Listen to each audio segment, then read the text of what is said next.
you guys, it's Lizzie here from Wanderful World, and this week I'm going to be talking about places where you can find clients for yourself. I know last week I did one, maybe it was the week before, about where you can find freelance writing jobs, but this is more kind of where you can look to find clients yourself, so kind of more of a proactive approach. I know I kind of touched on that last time in the last video. So I'm going to go into a little more detail today. I actually want to start by saying that this has been a pretty shitty week for me freelance-wise. Last month was my lowest paid month to date since I've been freelancing, so in 10 or 11 months I earned the least amount of money last month in July. A few clients have gone for middleman companies to arrange their freelancing stuff, so prices have gone down because of the commission involved, and just a few jobs that I wanted to get and I didn't get, so it's just been a bit of a downer week for me, but onwards and upwards. So sometimes with these things you've kind of just got to crack on, and in the last couple of days I've kind of really been ramping up finding clients, reaching out to clients that I'm interested in working with and looking for new ways to find work, just to kind of diversify a little bit. So hopefully this video will help you if you're looking to diversify a bit as well, at least the methods in which you're finding work. So first of all, Twitter, I talked about it a bit in my video last week. I've been kind of sending out letters of intention to potential clients who followed me on Twitter.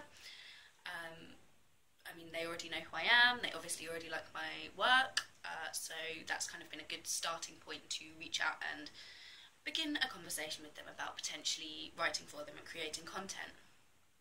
There are other ways you can use Twitter to find clients. There's the search, obviously, search for brands and companies within your niche.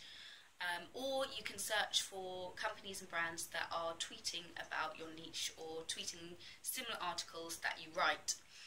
This is a good way to get a gist of like the kind of voice they're looking for, the kind of image that they want to put out there on social media and in the public sphere, if you will. So it's a good way to gauge the kind of stories and writing that they're interested in. Secondly, there is obviously Google search. Type in your niche. Look for magazines, look for blogs, look for sites that are relevant, look like they have blogs, or even better, if they don't but look like they should have a blog. Hint, hint, a lot of brands out there. You can also do kind of defined searches. I don't know the technical term for it on Google, where you kind of put the little quote marks around. You can put submissions or contributors or something in, and then your niche. Submission guidelines is a good one to put in, and then usually that will take you to a page where you can submit pitches, or if you're looking for like a company to blog for, you can just reach out to them with a letter of intention like you would if you found them on Twitter or found them anywhere else really. You can also, I think you can also do local searches on Google, so if you're looking to work with local businesses in a specific niche, then that's really good. So if you're looking to work with, I don't know, toy stores in your local area, then you can do that through Google as well. I think there's an option on the advanced search. You can search in your area. Well, that might be Google Plus. Anyway, yeah, I think it's possible that you can do that on Google anyway. Lastly, and this is potentially a controversial addition to this video, I don't think it is. I think it's quite a good way to determine how your colleagues are doing, where they're writing and stuff. So one of the things I do is if I come across a freelancer who's kind of in a similar niche to me, maybe at a similar stage in their career, I always take a look at their portfolio and take a look at the places they've been writing, who they've been writing for, different clients, different work they've been doing and stuff, and then you can kind of glean which brands and companies do actually work with freelance writers to begin with, and who are also looking for writers similar to yourself.